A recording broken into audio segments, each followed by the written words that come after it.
আমি রিসেন্টলি গেছিলাম বাড়ি, এবং বাড়ি গিয়ে আমি একটা ইন্টারেস্টিং জিনিস নোটিস করলাম। সেখানে আমার এক বোন ছিল, তার মাধ্যমিক পরীক্ষা হচ্ছে সামনে।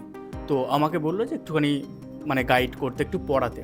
তো আমি অঙ্ক পড়াতে তার কাছে বসলাম এবং আমি তাকে অঙ্ক করাচ্ছিলাম। তো আমি একটা জিনিস ইন্টারেস্টিং নোটিস করলাম, যেটা আমার মনে হলো যে তোমাদের সাথে শেয়ার করা খুব দরকার। ইনফ্যাক্ট তোমরা যারা মাধ্যমিকের স্টুডেন্ট আছো বা উচ্চ মাধ্যমিকের স্টুডেন্ট আছো বা সামনে এক্সাম রয়েছে তোমাদের, তারা খুব বেশি রিলেট করতে পারবে। এখানেতে না অনেকগুলো ফ্যাক্টর কাজ করে তোমাদের এই বয়সে। আমি কেন বলতে পারছি, কারণ আমার এই জিনিসগুলো অনেক আগে আমি কমপ্লিট করে এসেছি, অ্যান্ড কিছু সলিউশন আমি তোমাদের ভিডিওর মধ্যে দেবো, যেখান থেকে তুমি বুঝতে পারবে যে এই যে সমস্যাটা হচ্ছে মেন্টালি, এই সময় মনোযোগ করতে পারছো না তুমি, কারণ সামনে এক্সাম রয়েছে এবং পুরোপুরি একটা আনস্টেবল, আনস্ট্রাকচার্ড তোমার একটা রুটিন চলছে, যে রুটিনের মধ্যে তুমি নিজেও জানো না যে তুমি কী করছো। সো ভিডিওটা দেখতে থাকো, অ্যান্ড চ্যানেলে যদি নতুন হয়ে থাকে চ্যানেলটিকে অতি অবশ্যই সাবস্ক্রাইব করে রাখো, ভিডিওটাকে লাইক অবশ্যই করবে, কমেন্টে নেক্সট ভিডিও কী তুমি দেখতে চাইছো সেটা অবশ্যই লিখে জানিও। তো প্রথমে আমি একটা জিনিস দিয়ে শুরু করবো, যেটা আমি ওকেও জিজ্ঞেস করলাম। সেটা হচ্ছে যে তোর কি সিলেবাস শেষ? তুই কি সিলেবাসে সব কিছু কভার করেছিস? ও না খুব ডেলেমার একটা অ্যান্সার দিল, মানে এমন একটা অ্যান্সার দিল যেটা আমার বোধগম্য হলো না, আমার শুনে খুব একটা স্যাটিসফাইং লাগলো না। হ্যাঁ, শেষ হয়েছে, বাট অনেক কিছু বাকি আছে যেগুলো আমি কভার করতে হবে, মনে থাকছে না কিছু, সবথেকে বড় প্রবলেম। আমার দেখে অনেকখানি ডিস্টার্বিং মনে হলো। আমি ভাবলাম যে এইটা তো একদম ঠিক না, কারণ সারা বছরটা তোমার কাছে ছিল এবং সারা বছরে তুমি যদি পড়াশুনো করে থাকো তাহলে এই অবস্থাটা হওয়া উচিত না। কিন্তু আমি যখন নিজের কথা ভাবলাম, আমি যখন নিজের ব্যাপারে ভাবলাম যে আমি যখন মাধ্যমিক দিয়েছি, উচ্চ মাধ্যমিক দিয়েছি, আমিও সারা বছর পড়িনি, ঠিক আছে?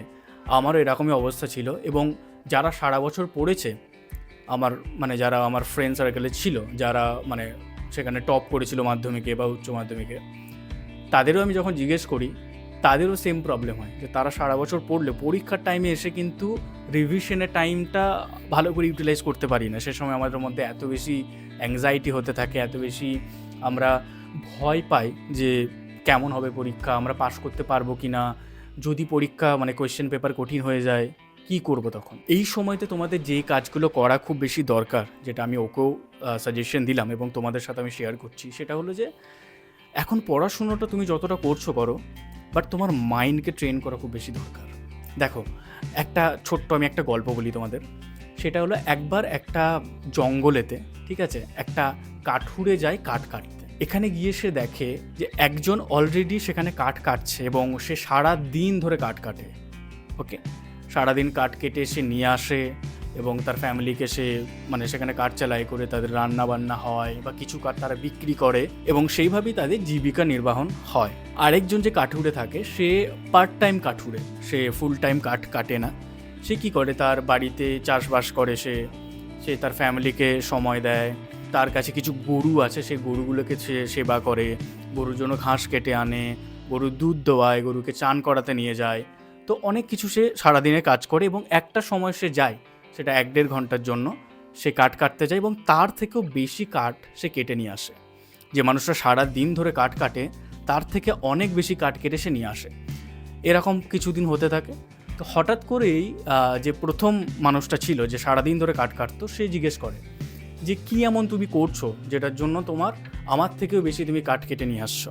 যে সেকেন্ড কাঠুরেটা থাকে, সে কাঠুরেটা একটি স্মাইল দেয়। সে বলে যে আমি কাঠ কাটতে আসি, আমি আর অন্য কিছু করতে আসি না, আর আমি যেটা দিয়ে কাঠ কাটি সেইটা আমার কাছে বেশি ইম্পর্টেন্ট। তো পরে যখন সেই 1 নম্বর কাঠুরেটা দেখে তার কুড়ুলটাকে, তখন থেকে সেই কুড়ুলটা হাফ হয়তো মরচে পড়ে আছে।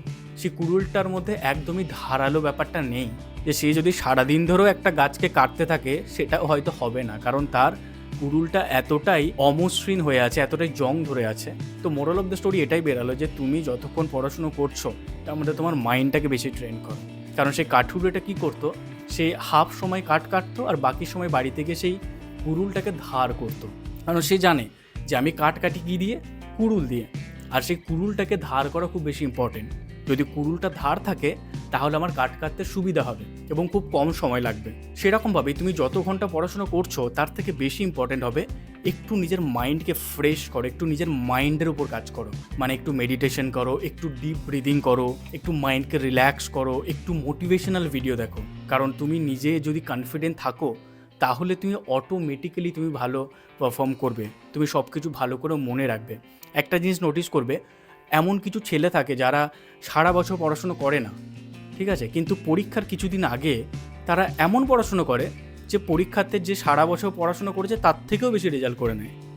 এটা সবথেকে বড় রিজন হচ্ছে তাদের কনফিডেন্স, কারণ তারা সারা বছর চিল করেছে, কনফিডেন্ট থেকেছে, এবং যখন পরীক্ষাটা এসেছে তখনও তারা কনফিডেন্ট আছে, তারা মেন্টালি এটা স্ট্রং রেখেছে যে এটা জাস্ট একটা পরীক্ষা, জাস্ট একটা একটা টেস্ট, রাইট। এটার জন্য আমাকে কিছু জিনিস মনে রাখতে হবে, কিছু কনসেপ্ট মাথায় রাখতে হবে, সেই কনসেপ্টগুলো আমি যখন লিখে দিয়ে আসবো আমাকে নাম্বার দেবে। এইটা হলো বেসিক তাদের ধারণা, এবং সেটাই হয়। এখানে তুমি যদি বেশি অ্যাংজাইটি নিয়ে থাকো, এখানে তুমি যদি বেশি ডিপ্রেস থাকো, তুমি মনে মনে এটাই ভাবতে থাকো যে ভাই পরীক্ষাটা আমার কী করে ভালো হবে, আমি 90% কী করে স্কোর করব, আমার রেজাল্ট যদি খারাপ হয়ে যায় কী হবে, কোথায় চান্স পাবো, এরপরে আর কী নিয়ে পড়াশুনো করব। এটা তো ম্যাক্সিমাম এখনকার সবার মধ্যে এটা ধারণা যে ভাই এরপরে আমি কী নিয়ে পড়বো। আমি তো একটা কথা ভেবে পাই না যে তুমি এখন জাস্ট মাধ্যমিক দিচ্ছ বা উচ্চ মাধ্যমিক দিচ্ছ, আগে এটাতে ফোকাস করো। এখন পরীক্ষাটাকে কমপ্লিট করো, পরীক্ষাটাতে নিজের বেস দাও। পরীক্ষাটা কমপ্লিট হলো, তারপরে তোমার 3 মাস সময় থাকে, সেই সময় তুমি ভাবো যে এরপর আমি কী নিয়ে পড়াশোনা করবো, রাইট। এই সময় যদি তুমি এটা ভাবতে থাকো যে আমি কী নিয়ে পড়াশোনা করবো, তাহলে আর পরীক্ষার পর আর ভাবতে হবে না, কারণ অলরেডি তুমি পরীক্ষাটাতে খারাপ করেই গেছো, রাইট। কারণ এটা হচ্ছে প্রিপারেশনের সময়, এটা হচ্ছে তোমার অ্যাকচুয়ালি এখন তুমি যে সময়টা ইউটিলাইজ করবে। এখন অনেক বিয়ে বাড়ি থাকবে, অনেক ভুজনো বাড়ি থাকবে, অনেক ইনভিটেশন থাকবে, অনেক জায়গায় ঘুরতে যাওয়ার প্ল্যান থাকবে, পিকনিক করার প্ল্যান থাকবে। এটাই হচ্ছে আসল সময়। এই সময়টা তুমি কত আজে বাজে জিনিসের ওপর ইউটিলাইজ করছো, নাকি তুমি নিজে চুপচাপ শান্ত হয়ে বাড়িতে বসে একা পড়াশুনো করছো। দেখো, বিয়ে বাড়ি, পিকনিক, ইনভিটেশন সব কিছু কিন্তু পরের বছরও আসবে, রাইট। কিন্তু এই মাধ্যমিকটা, এই উচ্চ মাধ্যমিকটা, এটা কিন্তু নেক্সট ইয়ার আর আসছে না, এটা জীবনে একবার, আর এইটাই কিন্তু এই দলিল হয়ে থেকে গেল তোমার সারা জীবনে। আমি এটাও মানছি যে just a piece of paper তোমার লাইফ ডিসাইড করতে পারে না, কিন্তু এটা অনেক কিছু ডিসাইড করে। এটা হচ্ছে তুমি এখন বুঝবে না, এটা ডিসাইড করে তোমার ডেডিকেশন। তুমি এই বয়সে যে ডেডিকেশনটা শো করবে, সেইটা অনেক কিছু ডিসাইড করে দেবে তোমার লাইফে। কারণ এখন যদি তুমি তোমার 100% দিতে শিখে যাও, এরপরে তুমি যেই ফিল্ডেই যাবে সেই ফিল্ডেই তুমি 100% দেবে, বুঝতে পারলে? তো ভিডিওটা টানছি না আমি। তোমার যদি কোনো ডাউট থাকে তুমি আমাকে কমেন্টে লিখে জানাও, আমি সেই রিলেটেড ভিডিও বানিয়ে দিচ্ছি। আর চ্যানেলে অবশ্যই তুমি সাবস্ক্রাইব করে রাখো, আর ভিডিওটাকে অতি অবশ্যই লাইক করবে, কারণ তোমরা লাইক করলে আমার ভালো লাগে, আমার নিজের মোটিভেশন আছে তোমাদের জন্য আরও বেশি ভিডিও বানানোর জন্য। তো থ্যাংক ইউ, দেখা হচ্ছে পরের ভিডিওতে।